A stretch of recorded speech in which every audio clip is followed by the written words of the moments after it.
Welcome everyone. Today we're doing an episode on workplace stress. My name is Stuart Cheverton and I am one of the co-owners and founders of Safe Place Therapy, and I'm also a mental health social worker.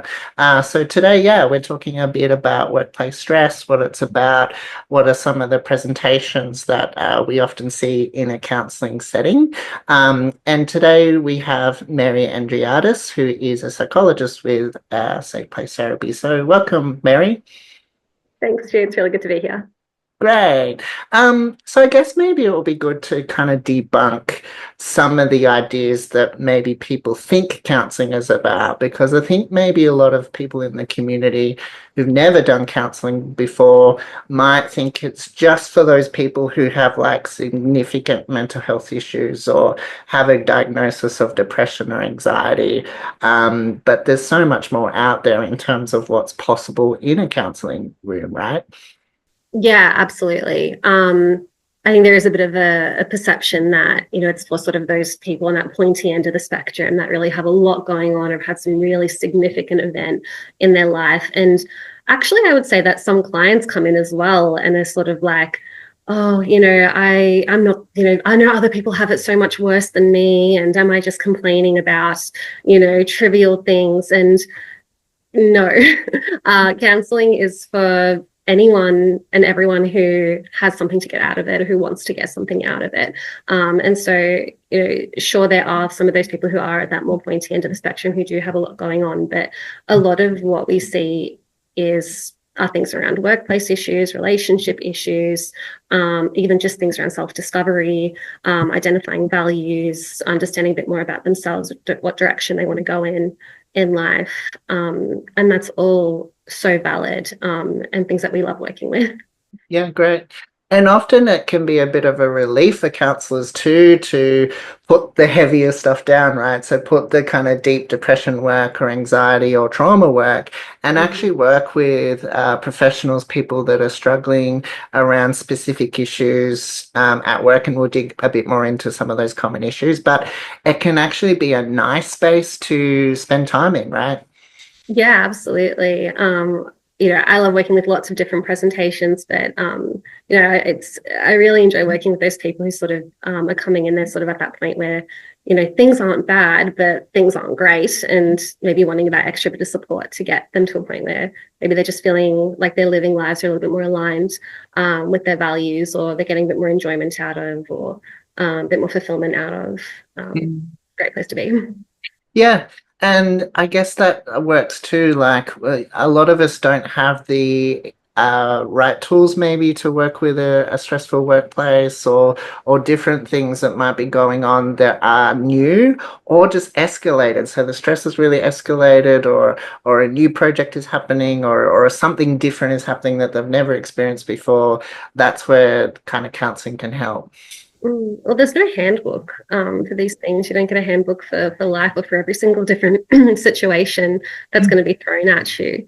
So that's where somewhere like counselling can be really helpful to delve into those specific situations and maybe get some strategies or even just get a bit more understanding about what's going on. Yeah, okay. So how about we have a chat? Maybe you might have some examples. I'll have some examples of some workplace stuff clients bring.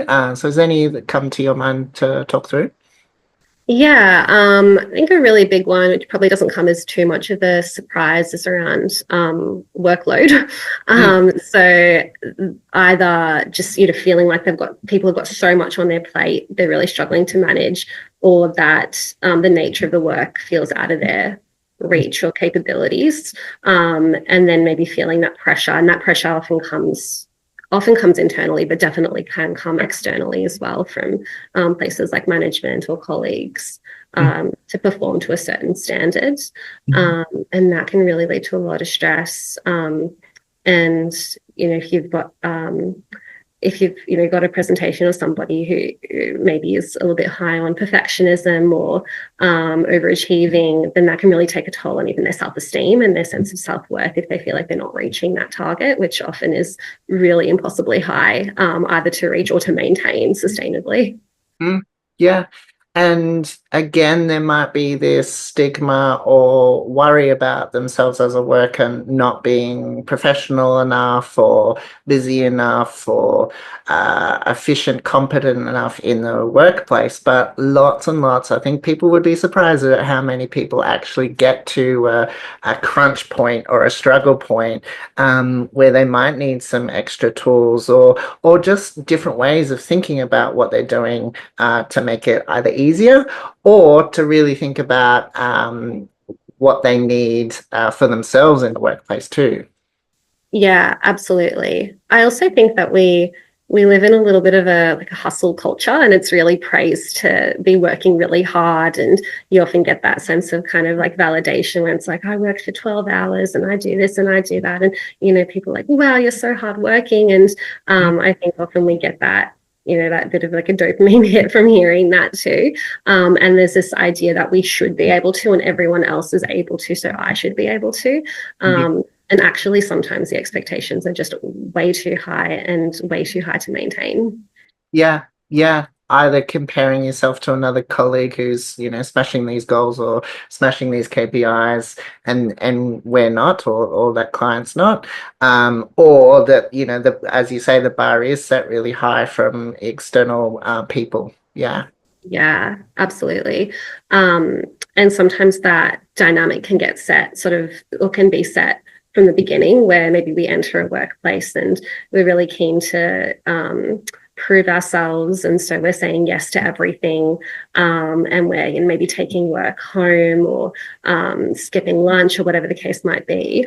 And boss is happy with that, right? They're getting someone who's doing so much work, it's benefiting their company, or whatever the case may be.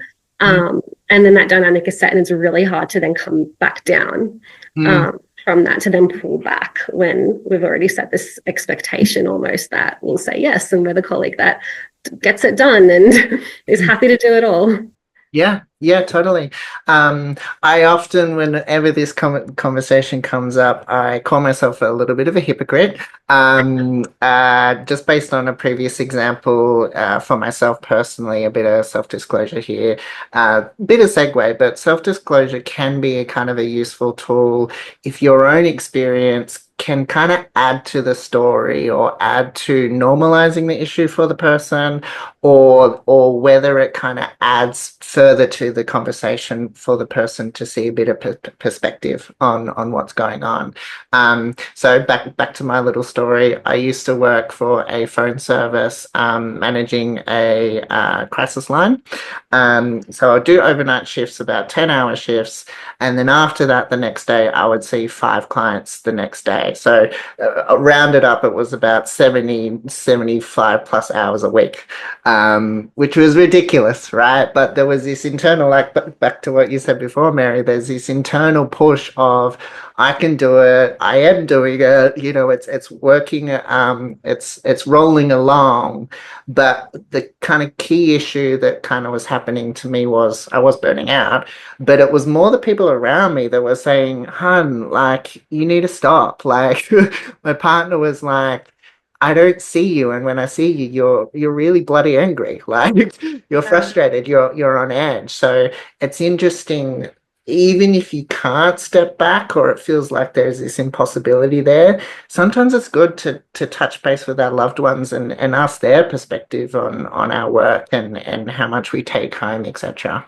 Yeah, absolutely. And then just sort of really having that think about, I kind of like to sort of talk about in like this life pie chart, we've got all these different kind of hats that we wear. And, one part of it absolutely is career and, work and what we do there. But then maybe we're a partner, maybe we're, a daughter, a son, a sibling, a parent, someone who enjoys hiking or swimming or, whatever the case is. Yeah. And, how much of our life pie chart is being taken up by work, and how much space are we leaving for those other areas of our lives and those other parts of our identity. Yeah. Yeah, yeah. And then I guess so there's the amount of work and the amount that kind of takes up in kind of the physical time space, but also the stress amount too. I think some people think that, again, because it's the work I have to, that there's this kind of okayness or yep, it's part of the work, so I have to be stressed and be okay with the stress. I wonder, have you talked much with clients about what is a threshold for not good stress or getting in the red zone of yak stress? Yeah. Yeah. And look, I think it would be unrealistic to say you're never going to feel stressed at work. Yeah. And I actually think that a little bit of stress is not necessarily a bad thing. Mhm. A little bit of stress can be motivating if we know we've got that deadline for that report coming up and maybe we've just been procrastinating a little bit. Like I will raise my hand that I have done that many times, and you kind of get that email like, hey, where are you tracking? That little bit of stress is like, it can be motivating, can kind of push us to get things done, and that's important. But then it is very easy to dip over into that sort of distress side, and that I guess is when we feel like our either we don't have the time, we don't have the resources, we don't have the capacity, we don't have the capabilities, and that can be chronic. And when it is chronic, it absolutely can lead to burnout. And that's a really, I would say that a lot of the time when clients come in about workplace stress, more often than not, they're already at the point of burnout, or they're very much on that trajectory to burnout. Yeah. So maybe let's spend some time on some of those warning signs that the Parshat threshold, the stress is kind of happening and the ripples are there. So some of the ripples that I've found is, someone taking a lot of that stress at home and not being able to, de-stress, not being able to sit on the couch and watch a TV show or go to sleep properly or kind of engage in a good way, in a nice way with family. Any other kind of signs you've noticed with clients? I think sometimes even burnout can look a little bit like depression. Yeah. So feeling really, or even like a high functioning depression where you're sort of going to work and you're getting things done and you're doing what you need to do to just keep things afloat, but you really don't have the space for anything else. So when, your friends are calling you up on the weekend to go catch up, you just don't have the energy. Maybe you're isolating more.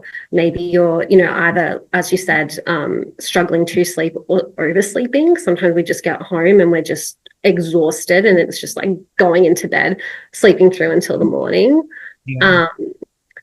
Even just feeling flat, feeling hopeless, feeling like a loss of passion, I think is a big one. Maybe we've started and that could be, work related. Maybe we're losing our passion for our work, which we once really were passionate about and really enjoyed. Or maybe even losing passion for other areas of our life that we were once passionate about. Maybe we don't care so much about reading anymore or exercising anymore or playing guitar anymore.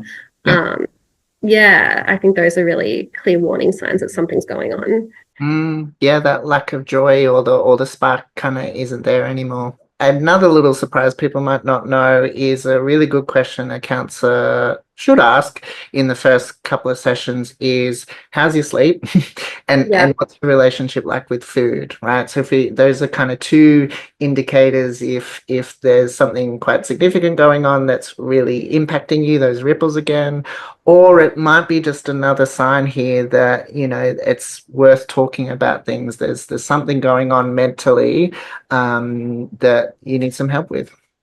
Yeah, absolutely. Absolutely. And, that really can go either way. We're oversleeping, we're undersleeping, we're overeating, we're undereating.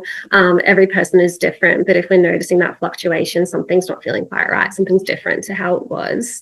It's probably a good indicator of it. Some like small alarm bells start going off where you kind of go, maybe I need to examine this a little bit more. Yep. Yeah. And I don't think lots of people are kind of aware of what's going on in their body. I know that sounds really strange, but if you live up here, so to speak, where it's all about deadlines, all about getting those emails done, all about, go, go, go, we might be missing a really fast heart rate. We might be missing that, like an edgy feeling that is our body telling us, hey, slow down, but we just keep pushing. Absolutely. Sometimes we're missing it, and sometimes it's just so normal that we're like, this is just how I am. This is just, I always feel like this. I'm always exhausted. I'm always fatigued. I'm always, like don't have any energy to go out see my friends on the weekend. And it's like, that's not sustainable. Yeah. That's not conducive with a healthy, lifestyle. Yep. But if it's all you've ever known, it feels normal. Yeah. Um, and also, as you said, maybe not making that connection. And so I think sometimes people will come into sessions and, they'll list out all of these things, and then you dig a little bit deeper. And yeah, they are doing the 75-hour weeks. They're not seeing their friends. They're taking their work home with them. They're not sleeping. They're not eating well. And they're like, I don't know why. I just feel so anxious all the time. And it's like, Yeah. And so the first kind of few sessions with around workplace stress specifically is building awareness, but also giving the person some tools on things that they can control, right? You can control carving out some space for some kind of mindfulness activities or things that helps the person de-escalate. Like, we've done a little another channel on emotional scales, right? Or stress scales on, on a normal scale of 0 is being really calm and 10 out of 10 is like panic attack, like, significant stress. What are your signs? What do you know about your body that tells you you're at a 10 out of 10 or a 0? And then what's the middle ground, and what helps you regulate that, slow that down? Yeah. mm-hmm.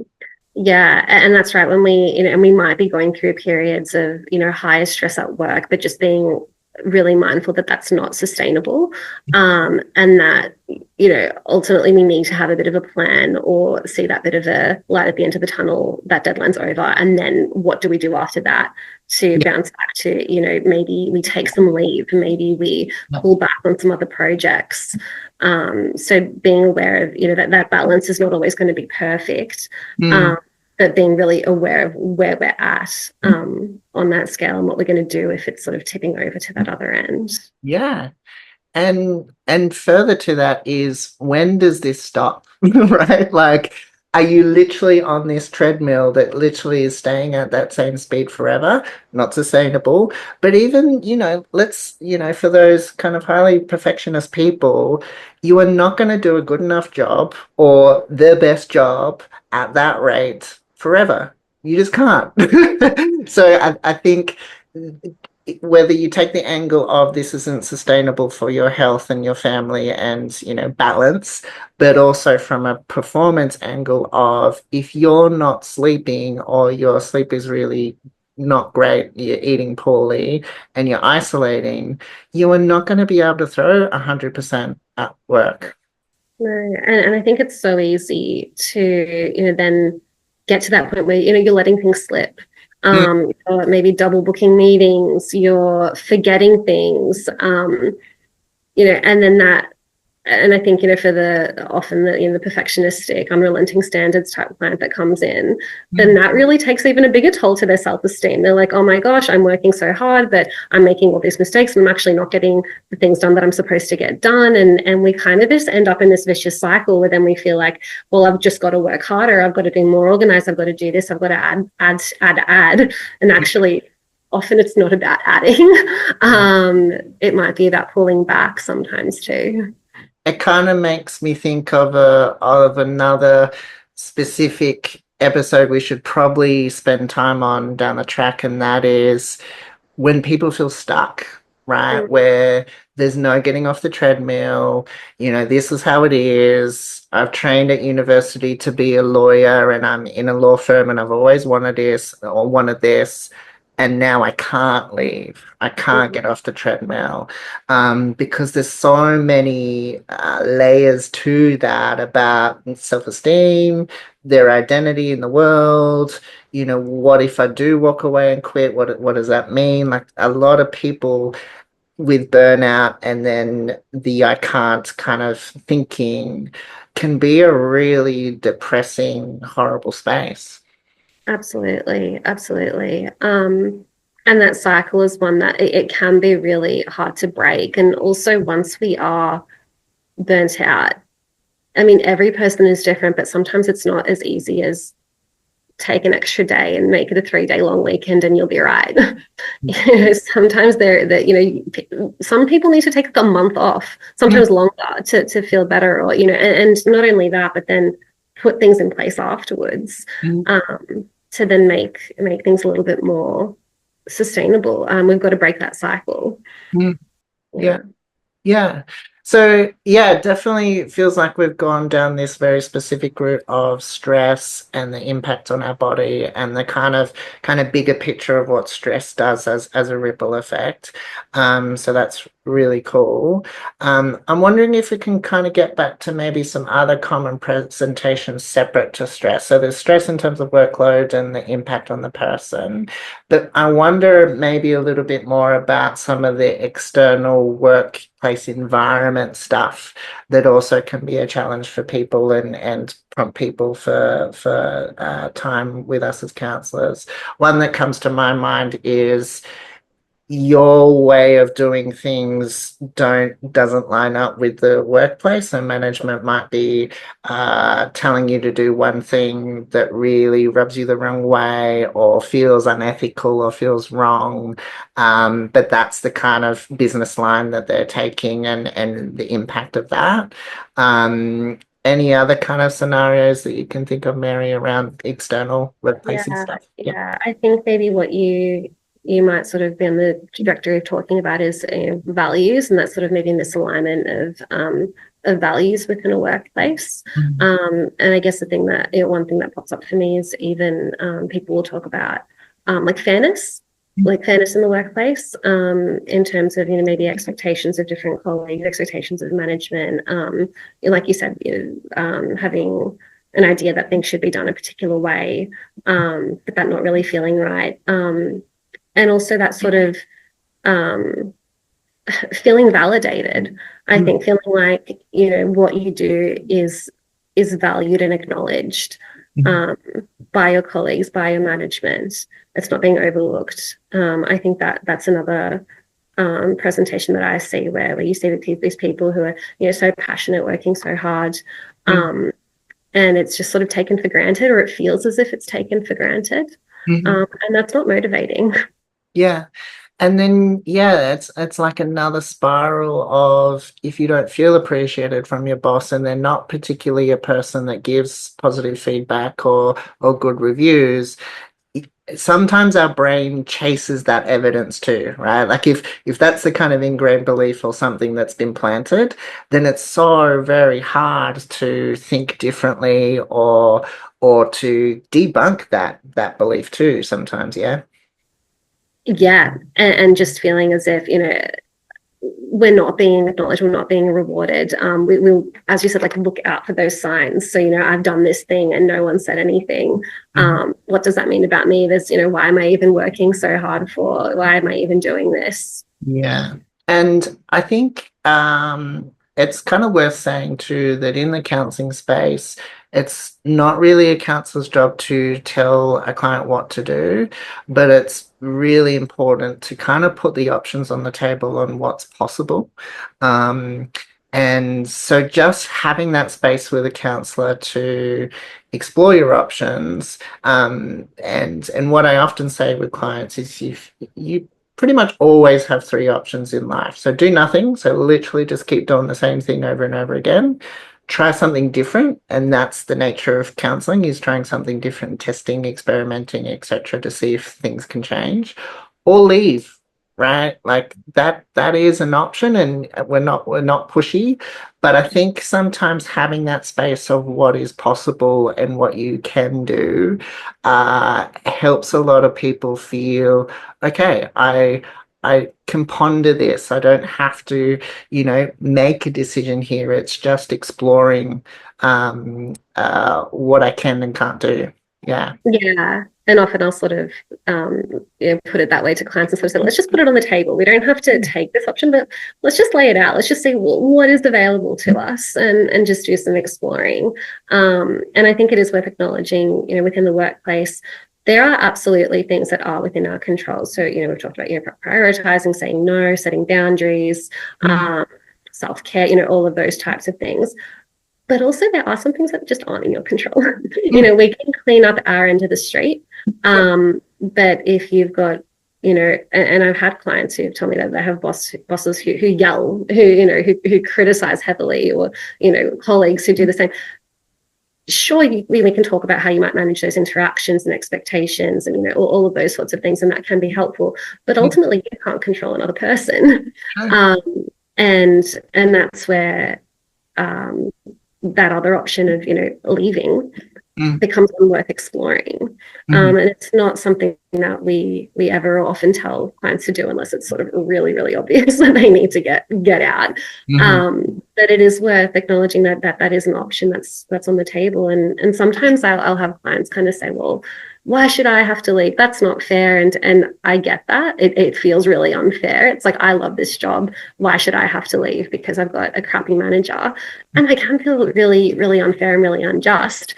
But also, what are our options here? And is it also fair for you to stay in an environment where you're being, often like emotionally abused or treated really poorly? Yep.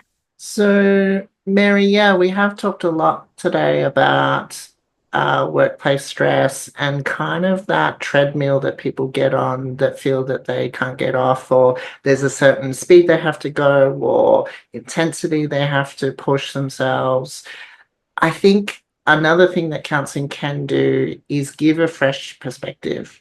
A lot of us kind of come into workplaces, for instance, whether it be, through a university pathway or training, or, you've have a certain culture kind of placed on you, so to speak, that you move into.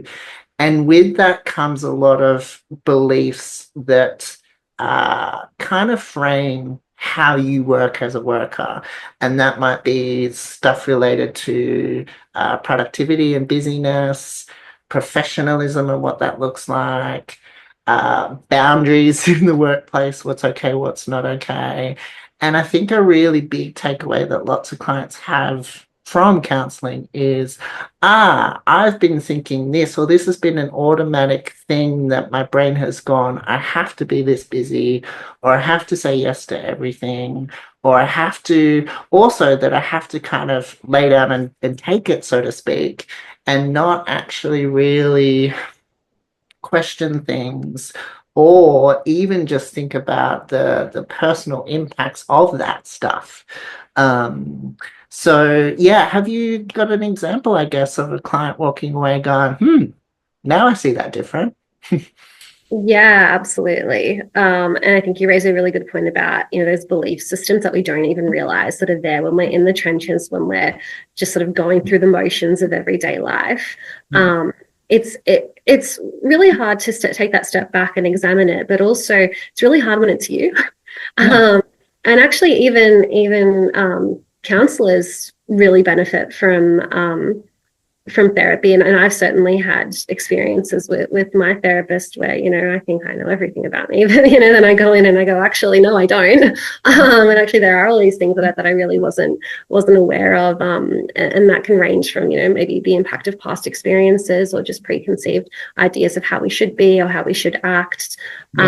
And it can be really helpful to enter the therapy space and just get that third person perspective around, what are they and how are they serving me, and what are maybe some more adaptive ways of viewing or tackling the situation. And I think for me, a lot of the initial work I do with clients is just understanding, why do I think the way I do, and when do these triggers pop up and why, and what has led to them. And I think that can be so empowering for people. If we don't know why we do things or why we think a certain way, how can we possibly change them, examine them? Yeah, totally. And yeah, I guess kind of rounding all that together, people can come to counseling for say 2, 3 sessions, and that be it, right? Like almost like a car needs maintenance, or a regular yearly checkup, even if the car is running totally fine. Because there might be problems you're not aware of that need tuning up, and B, it's kind of this really proactive measure to make sure it is sustainable, make sure that we are getting the right support, and who knows, there might be better tools or better things we can use to help us feel balanced and help things move along more easily. Absolutely. I think there's counselling doesn't look the same way, even in just in terms of frequency, Mm. person by person. There are people who benefit from those 2 or 3 sessions. There are people who benefit from ongoing. There are people who benefit from dipping in and out as needed, and that's all completely valid. Mhm. Yeah. Yeah, great. So for people listening or watching this episode, if this is hitting a chord, or maybe you have a loved one who you're actually worried about their stress level, you're actually worried about how hard they're pushing, but they're kind of stuck in this treadmill, thinking of, I have to, I need to push.